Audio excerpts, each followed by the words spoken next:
Uganda is cautioning the European Union diplomatic mission to stop meddling in the country's affairs as they head to the national polls. The government spokesperson, Ofwono Opondo, accuses the group of plotting to publish fake opinion polls and also create a parallel tally center. Hilary Ayesiga reports. Keep off or we step in. This was the warning from the government of Uganda to the European Union diplomatic mission. The government spokesman says intelligence shows that the group is meddling in internal politics, something contrary to the laws of Uganda. In this plan, for example, some of the embassies are working out sinister opinion poll that they are planning to release mid this week to show that candidate Besigye, for example, has overtaken Museveni and is at 54. Along this plan, on Entebbe Road, we have spotted, we are verifying, they have funded a building to house a purported tally center. In response, the resident European Union spokesperson Emmanuel Jezaho says the allegations are not true. Last month, the European Union sent a team of observers to Uganda that were deployed to several parts of the country. Ugandans will be going to the polls on the 18th of this month. Political pundits say this is a highly contested election with President Yoweri Museveni running against his longtime rival Kizza Besigye and former Prime Minister Amama Mbabazi. Hilary Ayesiga, CCTV, Kampala.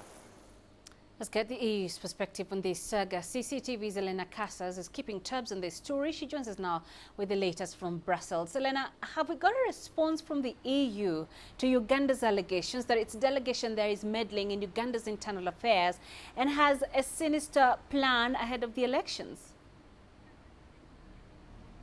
Well, the EU absolutely refutes these allegations from the Ugandan government that its observer mission has been in some way meddling with the country's internal politics.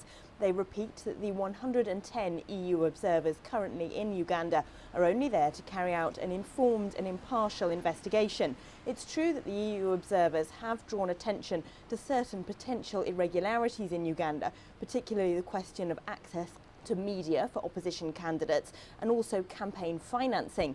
The EU is investigating potential allegations that the incumbent president's campaign has used public funds in a way that would be illegal, perhaps even to bribe voters in order to voting for him. Now, Yoweri Museveni, the incumbent president, has himself told the EU mission that the election is being carried out in a completely free and fair manner. But the EU observers are keen to emphasise that they'll make their own judgment on that, and at the moment they're just carrying out investigations. They've also pointed out that an EU observer mission was present in Uganda for the last two elections in 2006 and 2011, and that they made a series of recommendations in 2011 that have yet to be taken into account by the Ugandan government. That included suggesting Uganda set up a code of conduct for presidential elections, that they change the methods of voter registration, and that they introduce new rules on campaign finance. Now, Museveni's government says that some changes to voter registration have been made since the 2011 election to make the process fairer and more transparent. But the EU observers say that the serious reforms that they suggested still haven't been put in place. Uganda and the EU have previously had a rocky relationship, most recently over the EU's criticism of Kampala's anti-gay legislation. Do we expect another spiral in relations over these claims? The EU is keen to emphasise that its role as a neutral election observer is separate to any previous policy disagreements that it may have had with the Ugandan government, such as over the anti-gay law that you just mentioned. They're keen to say that they're not in Uganda to influence the electoral process in any way.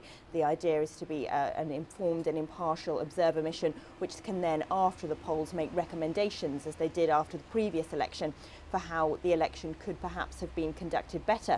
But the EU is very keen to refute the idea that it's in some way targeting the Ugandan government, or that what the observers are doing is connected to any previous policy-based disagreements.